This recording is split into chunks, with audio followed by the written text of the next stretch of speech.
사복음서에는 예수 그리스도에 대한 이야기와 또 예수님의 사역에 대한 부분들을 적고 있습니다.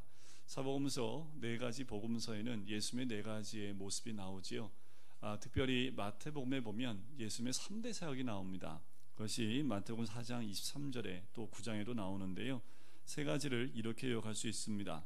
첫 번째는 예수께서 온 갈릴리에 두루 다니사 그들의 회당에서 가르치시며 라고 말씀합니다. 그것은 바로 예수님의 가르치는 사역을 의미하죠.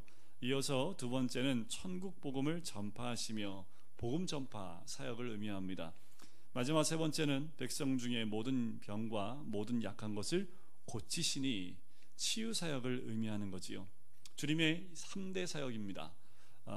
첫 글자만 따면 이렇게 외우면 편해요. 가전고, 가르치고 전파하고 고치신다 해서 예수님의 3대 사역이 뭐라고요? 가전고. 이럴 때는 한번 따라해 보시면 좋습니다. 예수님의 3대 사역이 뭐라고요? 가전고. 네, 자전거는 아니고요. 가전고, 가르치고 전파하고 고치는 거지요. 이 예수님의 비전이 우리의 비전이 되기를 주의 이름 간절히 축원드립니다.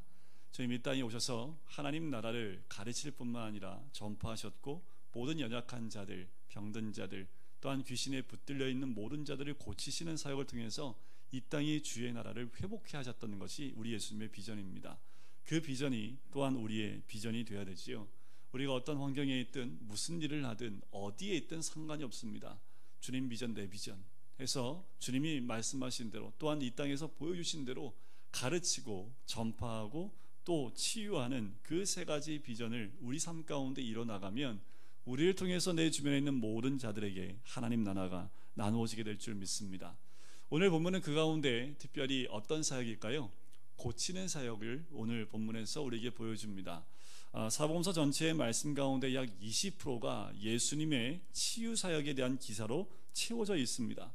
예수님이 얼마나 많은 사람들을 고치셨는지 또 얼마나 많은 약한 자를 돌보시고 귀신들을 쫓아내셨는지가 알 수가 있는 거지요. 사복음서의 20%를 차지하는 것, 그 내용이 바로 치유 사역이라는 겁니다.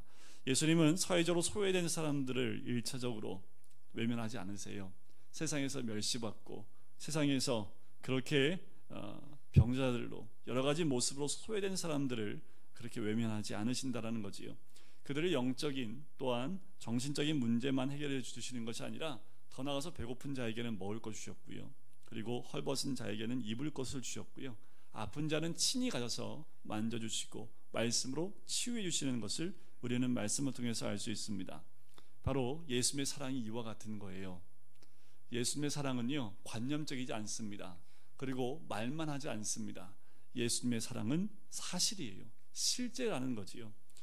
친히 배고픈 사람에게 먹을 것을 주고 목마른 자에게 생수를 주시고 외로운 사람들, 그 사람들을 위로해 주신 주님이시라는 겁니다. 우리도 주님의 사랑을 나눌 때 생각으로 하는 것이 아니라 말로 하는 것이 아니라 주님처럼 가야 되는 거지요. 사랑이란 긍휼한 마음으로 상대에게 접근해서 애정으로 돌봐주고 충분히 격려하는 것이 사랑의 모습입니다. 왜냐하면 주님이 그와 같은 모습으로 우리에게 다가오셨기 때문에 그렇습니다. 요한복음에 보면 첫 번째 예수님의 기적이 있습니다. 그것은 가나 혼인잔치였지요. 물을 포도주로 바꾸는 사건이었습니다. 두 번째 기적은 뭐였는지 기억나세요? 옛날이었죠, 그죠? 네, 가버나움의 그 신하의 아들을 고치는 사건이지요. 그것도 가나에서 있었던 사건이었습니다. 그것이 두 번째 표적이었지요. 오늘 본문에 나오는 것이 세 번째 기적입니다. 38년 된 병, 그 병을 앓고 있는 아무런 희망도 없고 소망도 없고 이름도 모르는 한 병자를 치유하신다라는 겁니다. 이게 큰 소망이지요. 예수님이 그 병자를 낫게 하신 이유가 뭘까요? 왜 예수님이 그 38년 된 병자를 낫게 하셨을까요? 그 이유가 뭘까요? 수요일에도 말씀드렸지만 이유 없습니다. 주님이 사랑하시는데 이유 있으시면 우리는 사랑받을 사람 다 한 명도 없습니다. 예배를 1000시간 드리면 내가 사랑할게. 그럼 여러분들 매일 와서 예배 드리시면 됩니다. 헌금 얼마 하면 내가 사랑할게. 열심히 돈 벌어서 헌금하시면 돼요. 그럼 사랑받을 수 있잖아요. 그런데 우리 주님이 우리에게 사랑한다는 그 조건은 없습니다. 이유가 없어요. 그냥 하나님은 사랑이시기 때문에 그렇기 때문에 병을 낫게 하신다라는 겁니다. 질병을 고치는 원리는 생명이고요. 생명은 어떠한 죽음도 이기는 거지요. 바로 생명의 근원은 우리 하나님이시기 때문에 그렇습니다.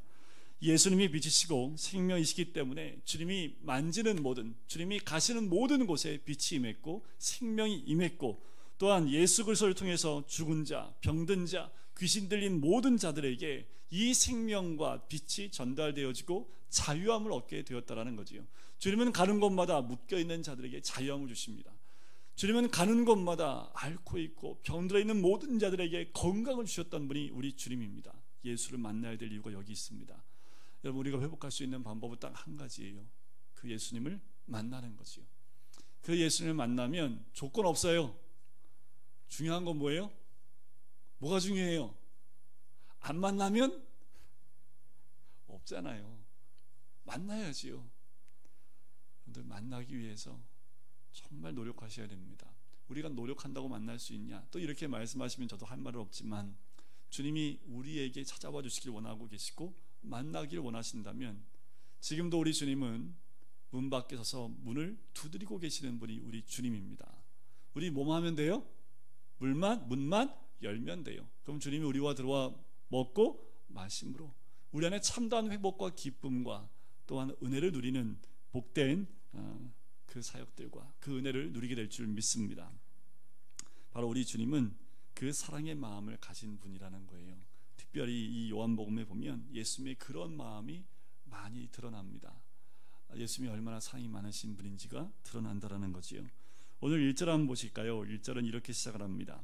그 후에 유대인의 명절이 있어 예수께서 예루살렘에 올라가시니.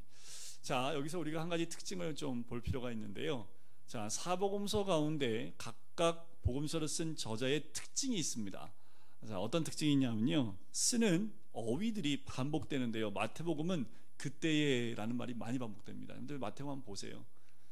툭하면 항상 그때 이게 많이 나오는데, 이 저자의 특성 중에 하나입니다. 마가복음은요, 곧, 바로, 즉시 이런 말들이 계속 반복해 나오고요. 누가복음은 때가 되어 라는 말이 많이 반복됩니다.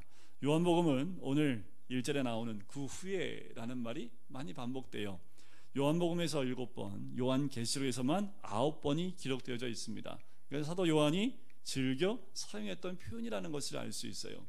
그 말은, 그 후라는 말은 어떤 특정한 시간을 의미한다라는 것보다 어떠한 사건을 이어나갈 때 그 후에, 정확한 시간은 모르지만 그 후에, 그 어느 때에 이 사건이 있었다는 것을 이야기하는 거지요. 또 다른 특징을 하나 1절에서 발견할 수 있는데요. 뭐냐 하면, 예수님이 공생의 기간에 가장 많이 활동했던 근거지가 어딘지 아시나요?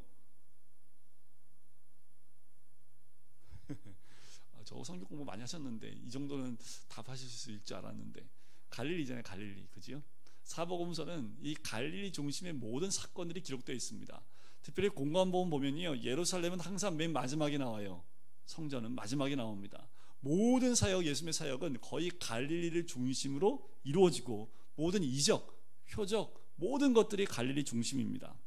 자, 오늘 본문에 보면 예수님이 어디로 올라가신대요? 예루살렘으로 올라가시지요. 자, 예루살렘에 올라갈 때 항상 연결되는 것이 있는데, 그게 뭐냐면 명절과 연결이 됩니다. 그래서 요한복음에도 보면 예루살렘으로 올라가세요. 근데 언제 올라가세요? 명절이라는 말들이 같이 붙어서 나옵니다. 그럼 이 명절이 뭐냐? 요한복음에 특별히 6월절이라는 절기가 몇 번 반복이 되는데, 3대 절기가 있죠. 예루살렘에 꼭 가야 될 3대 절기가 있습니다. 6월절, 오순절, 장막절. 이 세 가지 절기 가운데 어떤 절기인지는 오늘 5장 말씀에 나오지 않아요. 하지만 분명한 건 뭐예요? 이 명절 가운데 한 날이라는 것을 알 수 있는 거지요. 자, 예수님이 사마리아와 갈릴리 사역을 하시고 명절을 맞아서 예루살렘으로 올라가십니다. 그때 예루살렘 성문을 통과하시는 거예요. 그것이 바로 2절과 3절입니다. 우리 2절과 3절 다시 한번 읽어볼까요? 같이 읽겠습니다. 시작. 예루살렘에 있는 양문 곁에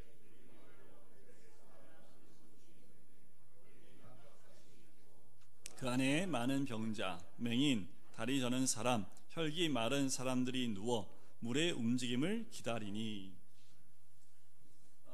제가 한 가지 그림을 가지고 나왔는데 안 보이시지요? 제가 맛만 보여드리는 건데, 제가 이번 주에 제가 또 저한테 말씀을 가르쳐 주셨던 그 목사님께 인사드려 갔는데, 그분이 예루살렘 갔을 때 거기서 사오신 거래요. 제가 한 10몇 개를 다 받아갖고 왔습니다. 목사님이 그거 이렇게 벽에다가 붙여놓으면 이렇게 보실 수 있도록 붙여드리라고, 그리고 기도할 수 있도록, 성지순례 다 같이 가도록 기도하도록 복도에다 붙여드리라고. 보면 이게 옛날 예루살렘 성전이 있었던 것을 그림으로 그린 거예요. 예루살렘 가면 이걸 판다고 얘기를 하시더라고요. 거기서 사오신 건데, 여기 보면 성전이 있잖아요, 그죠? 예루살렘 성벽에서 성전이 예루살렘 성전 가운데 있지 않았습니다. 양문이라는 그 문과 통과해서 들어오면 성전으로 이렇게 들어갈 수 있는 통로로 연결이 되어 있었기 때문에, 지금 이쪽이 평지잖아요, 그죠? 이쪽에서부터 이렇게 들어옵니다. 들어오면 성전으로 들어갈 수 있는, 성벽 문을 통과해서 들어오면 성전으로 들어갈 수 있는 길이 가장 짧은 그 양문이라는 곳을 통과해서 예수님이 성전으로 들어가시는 거예요. 그래도 조금은 보이시죠? 이 연기 올라가는 거 보이시죠? 우리 민소리가 이거 뭐야? 이렇게 얘기를 해서 재물 태워드리는 거야 라고 얘기를 했는데, 여기가 지금 성전입니다. 자, 성문을 통과해서 들어가면, 성전 안으로 들어가면 거기 이방인의 뜰, 여인의 뜰, 그리고 이스라엘 남자들이 들어가는 이스라엘의 뜰, 그리고 성막이 있고 성전이 있고 지성소가 있지요. 이 문들과 그리고 성전은 이스라엘 그 신앙의 중심이라고 제가 말씀을 드렸습니다. 자, 좀 더 자세히 우리가 살펴보면 예루살렘 성벽에 성문이 여러 개가 있습니다. 제가 언제였던가요? 2017년도인가 느헤미야 강해를 아마 금요일 저녁에 했었던 거 기억나는데, 그때 느헤미야가 성전을 재건하면서 뭘 달아요? 성벽 문을 달았지요. 그래서 느헤미야가 몇 장으로 되어 있다고요? 갑자기 또 구약으로 넘어가네. 이 목사가 또 갑자기 요한복음 하다가 느헤미야로 넘어가나. 네. 몇 장으로 되어 있다고요? 문 얘기하면 딱 떠오를 줄 알았어요. 문 달면은 뭐가 필요해요? 열쇠가 필요하잖아요. 그래서 13장으로 돼 있다고 제가 말씀드렸는데, 이제 기억이 나세요 이제? 네. 문을 쭉 답니다, 그죠? 그런데 느헤미야가 성벽을 건축하고 재건하면서 문을 만들 때 그 문이 양문을 중심으로 해서 양문으로 끝나요. 동시에 이렇게 하나씩 하는 것이 아니라 구분 나눠서 동시에 진행이 되는데, 결국 양문으로 시작해서 양문으로 완성되어지는 것을 볼 수 있어요. 예루살렘 성벽 재건 공사는 양의 문에서 시작해서 양의 문으로 끝나는 거지요. 이 양의 문, 양문은 상징성이 있습니다. 왜냐하면 예수님도 요한복음 10장에 보면 나는 양의 문이다 라고 말씀을 하지요. 10장 9절에 이렇게 나옵니다. 내가 문이니 누구든지 나로 말미암아 들어가면 구원을 얻고 또 들어가며 나오며 꼴을 얻으리라. 양의 문이다 라고 우리 예수님 말씀하십니다. 또 세례 요한이 예수님 보라고 뭐라고 얘기했습니까? 세상 죄를 지고 가는 하나님의 어린 양이로다. 그래서 양의 문, 양문을 통과하셨던 그 의미가 또 이렇게 예수님의 그 사역과도 연결이 되지요. 자, 양의 문 옆에 뭐가 있다고요? 베데스다라는 연못이 있습니다. 베데스다는 그 원어에서 뜻이 뭐냐면 긍휼, 자비라는 그 뜻을 갖고 있습니다. 그런데 연못에 전설이 하나가 있어요. 여러분들 가로치고 나온 데가 이제 그 전설이에요. 이게 가로치고 나오는데 성경에 기록되어 있으니까 이것도 믿어야 된다고, 이것도 믿고 계시면 안 돼요. 이거는 그때 당시에 연못에 관한 전설입니다. 뭐냐면 베데스다 연못이 가끔 한번 물이 위로 솟아오를 때가 있답니다. 여러분들 물속에 사람이 이렇게 쑥 들어가면 물에 파동이 일어나고 물이 이렇게 튀잖아요. 그렇게 물이 한 번씩 솟아오르는 때가 있는데, 그 이유가 뭐냐 하면 천사가 내려왔기 때문에 그렇대요. 그때 제일 먼저 그곳에 첫 번째로 들어가면 무슨 질병이든지 나았다는 그런 소문들이 돌기 시작을 한 거지요. 그래서 사람들이 다 어디에 모여 있는 거예요? 이 베데스다 연못가에 모여 있었던 거지요. 실제로 병이 나았다면 나았다는 기록이 있었겠지요. 기록은 없습니다. 그런데 이 소문을 듣고 사람들이 모였다라는 거지요. 그 마음이 어땠을까요? 그런 소문에도 그 병을 낫기 위한 마음으로 그것에 모여 있는 거예요. 질병이 낫지 않는 불치병입니다. 나을 수 없는 병이에요. 그런데 낫고 싶은 열망이 있는 거지요. 그러니까 이 소문에도 사람들이 움직여서 온 거예요. 당시에 불치병에 걸린 사람들의 심정은 어땠을까요? 가족들은 얼마나 힘들었을까요? 그러니까 풍문처럼 전설처럼 내려오는 이 말에 사람들이 혹시나 하는 마음에, 혹시나, 먼저 생각해 보세요. 물이 흔들릴 때도 있지 않을까요? 바람이 불면 바람에 물결이 치지 않을까요? 그러면 그것이 천사가 왔다 간 것으로 착각하고 물속에 들어간 사람도 있지 않았겠습니까? 그런데 들어갈 수 있는 사람은 그래도 복 있는 사람입니다. 움직일 수 있으니까요. 그런데 움직이지도 못하는 사람은 어떻게 해요? 도와줄 가족도 없어요. 분명히 물이 움직이는데 사람들이 먼저 뛰어가거나 기어가거나 막 움직여가는데 이 한 사람만큼은 움직일 기력도 없고 혼자 어떻게 할 수 없는 상황에 있는 사람이 있다라는 거지요. 순서를 기다려야 되는데 이거 순서 뭐 기다리겠습니까? 그죠? 혹시라도 조금만 요동이 있어도 먼저 들어가려고 아우성치는 그 모습 한번 생각해 보세요. 질서도 없지요. 서로 더 빨리 낫고 싶은 요동, 그 마음 때문에 질서는 하나도 없고 늘 이 사람은, 이 오늘 본문의 주인공은 맨 뒤로 밀리지 않겠습니까? 자, 여기서 우리가 한 가지 재밌는 표현이 있어요. 거기에 보면 거기에 행각 5이 있고 라는 표현을 쓰고 있습니다. 그 말을 쓰고 있지요. 자, 여기에서 우리가 한 가지 짚고 넘어가야 될 부분이 있는데 그게 뭐냐면 구약신앙을 매우 적절하게 표현하고 있는 그 단어들이라는 겁니다.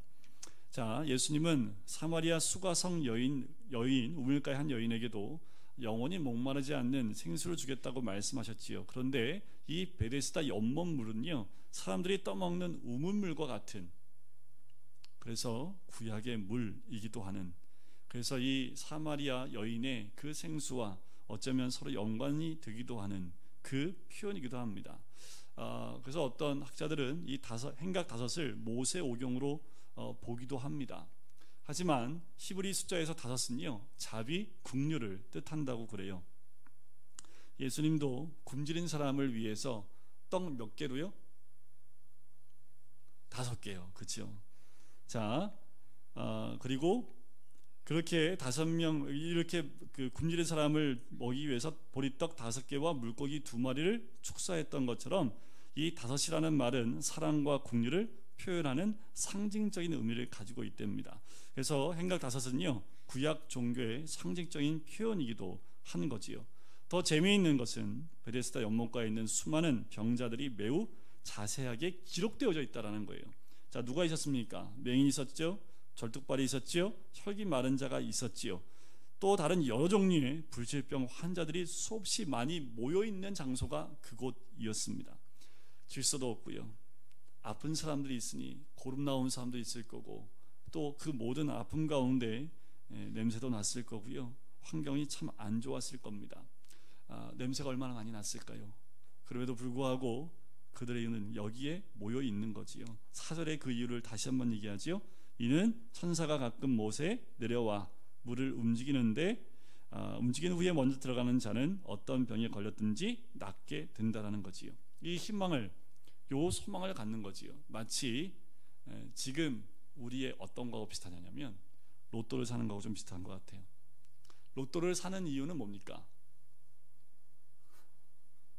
당첨되는 거 당연히, 그지요? 당첨되기 위해서 로또를 사잖아요. 어떤 마음이에요? 당첨되는 마음.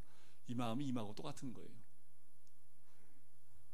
여러분들 주변에 로또 당첨되신 분, 보신 분, 전에도 한번 말씀드렸지만 제가 이제 대학부 때 동기가 하나 있는데 그 아버지가 그때 주택 복권에 당첨돼서, 그때 제가 학생 때니까, 청년 때니까 그때가 1억 원이었거든요. 그게 당첨이 됐던, 처음 들었고 그 다음부터는 제 주변에 들은 적이 없습니다. 2등도 없고 3등도 없어요. 근데 로또 집 가면 거기서 2등 나왔다고 3등 나왔다고 하는데 그게 맞는 말인지는 모르겠습니다. 자, 로또는 당첨을 기다리는 그 마음, 심정이지요. 어쩌면 이들하고 똑같아요, 심정이. 그렇지 않겠습니까?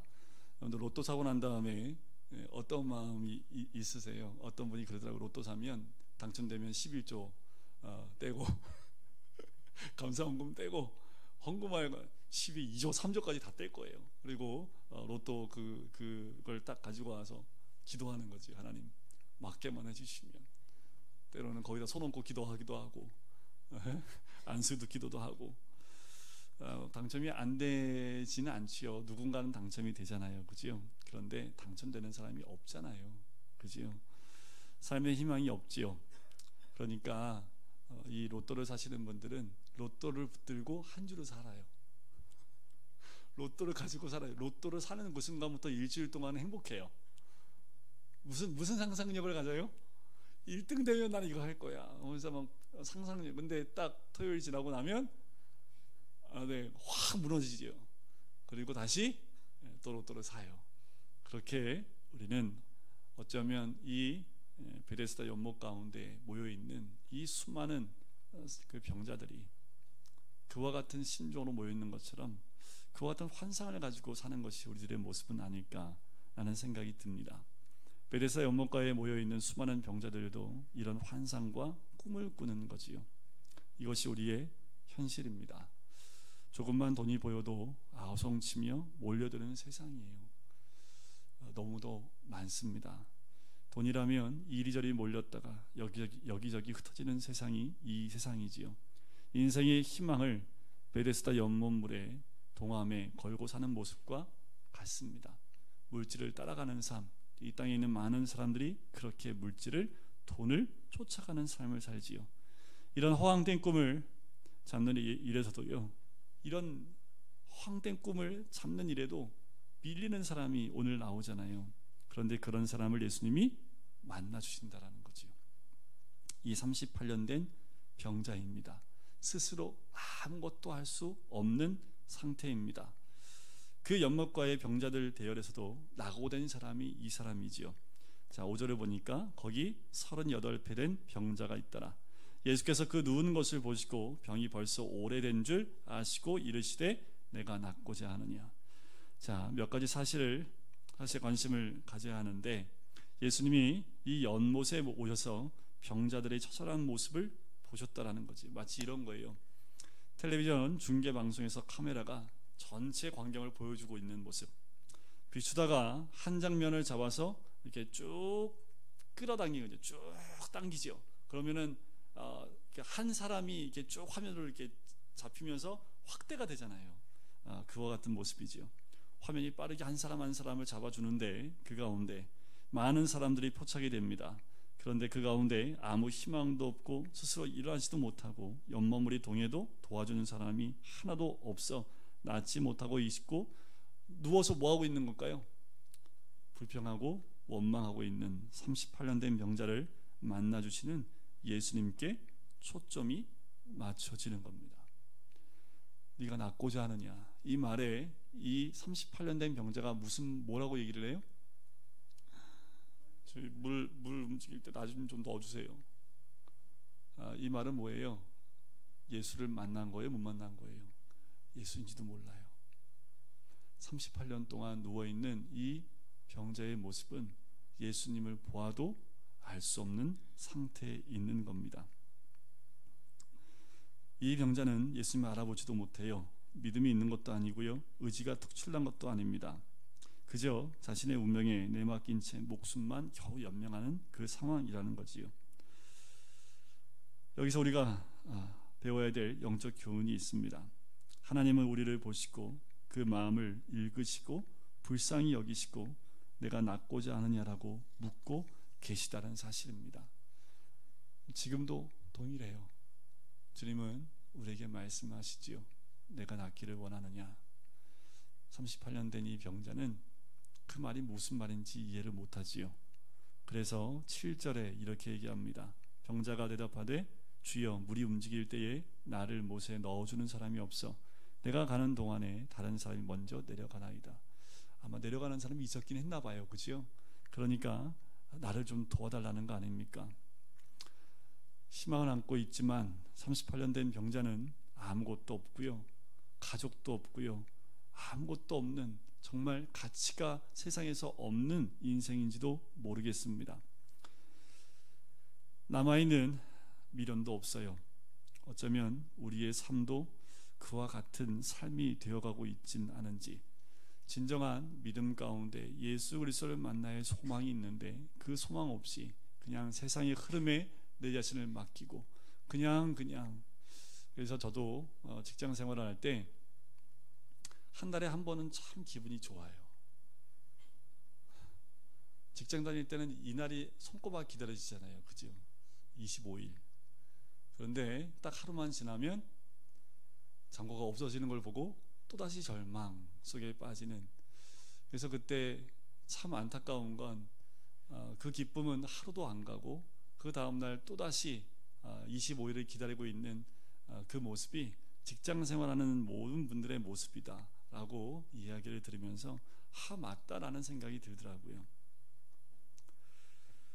지금 38년 된 병자한테 네가 낫고자 하느냐라고 묻습니다. 아까도 말씀드렸지만 이 모습은 구약 종교에 매여 있는 당시의 이스라엘 민족 유대인들을 대표하는 모습이기도 합니다. 베데스다 연못과 그 구약 종교의 모습에서 배울 수 있는 그 상황의 모습은 율법이나 유대인들이 가지고 있었던 어떠한 종교 행위로도 구원을 받을 수 없다는 사실이에요. 아무리 줄을 잘 서고 오래 기다려도 그들에게는 답이 없는 갈증만 남아있다라는 거지요. 두 번째는 그들이 가지고 있는 율법에는 희망이 없다라는 겁니다. 구원받을 수 있는 희망이 없다라는 것. 율법은 나쁘다는 말은 아닙니다. 세 번째는 그들이 갖고 있는 잘못된 환상으로 구원받지 못한다는 사실이지요. 자, 중요한 것은요, 이 38년 된 병자, 그는 누가 나를 연못 속에 넣어줄 사람 없나, 이거 하나에만 관심이 있어요. 누가 나를 저기쯤 넣어줄 수 있는 사람이 없을까? 그것이 이 사람이 갖고 있는 한 가지 소망, 그거 외에는 없습니다. 여러분들 혹시 내가 지금 있는 환경 가운데 누가 나를 이 자리에서 이쪽으로 옮겨줄 사람 없을까?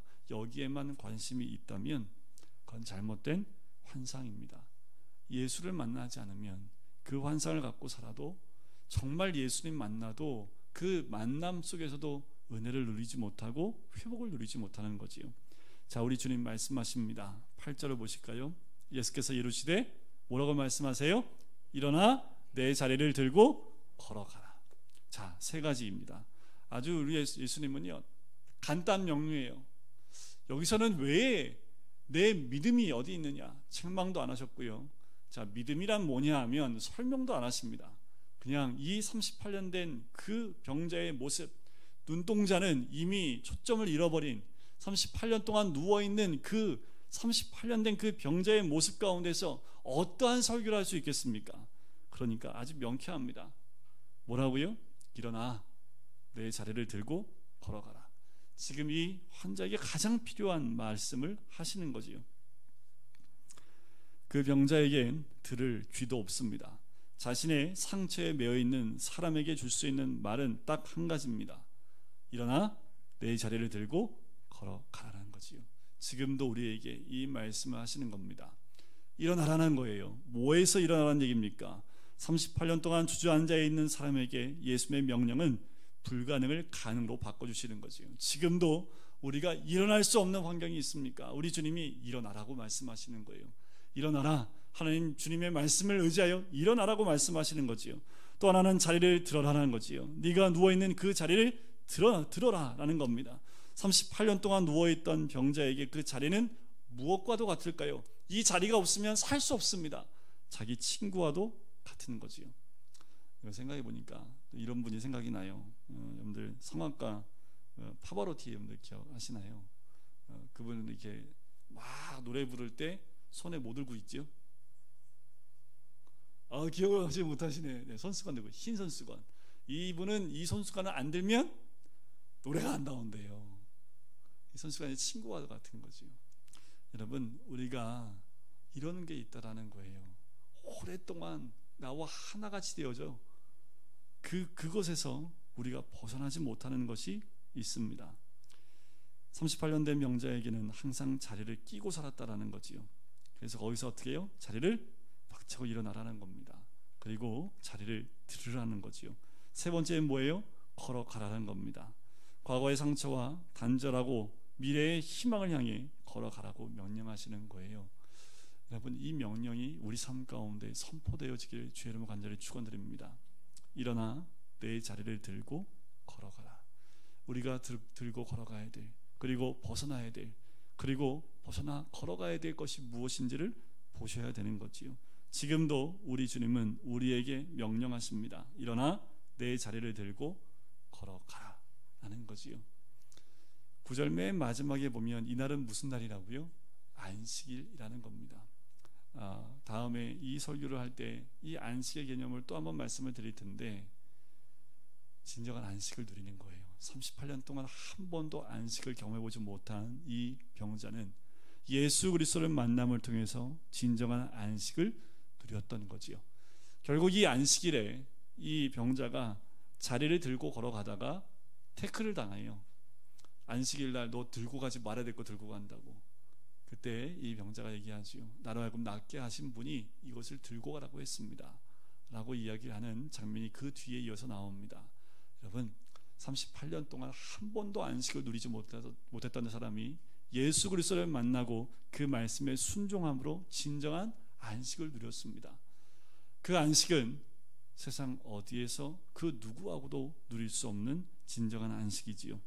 오늘 우리에게도 세상에 소망을 두고 있는 우리가 있다면 주님은 그 소망을 주께 두라 말씀하십니다. 기적이란 믿음대로 되는 것이고요, 믿음이란 예수님의 말씀을 듣는 겁니다. 오늘도 그 예수를 만나서 그 예수님의 명령, 그 말씀, 내가 낫고자 하느냐?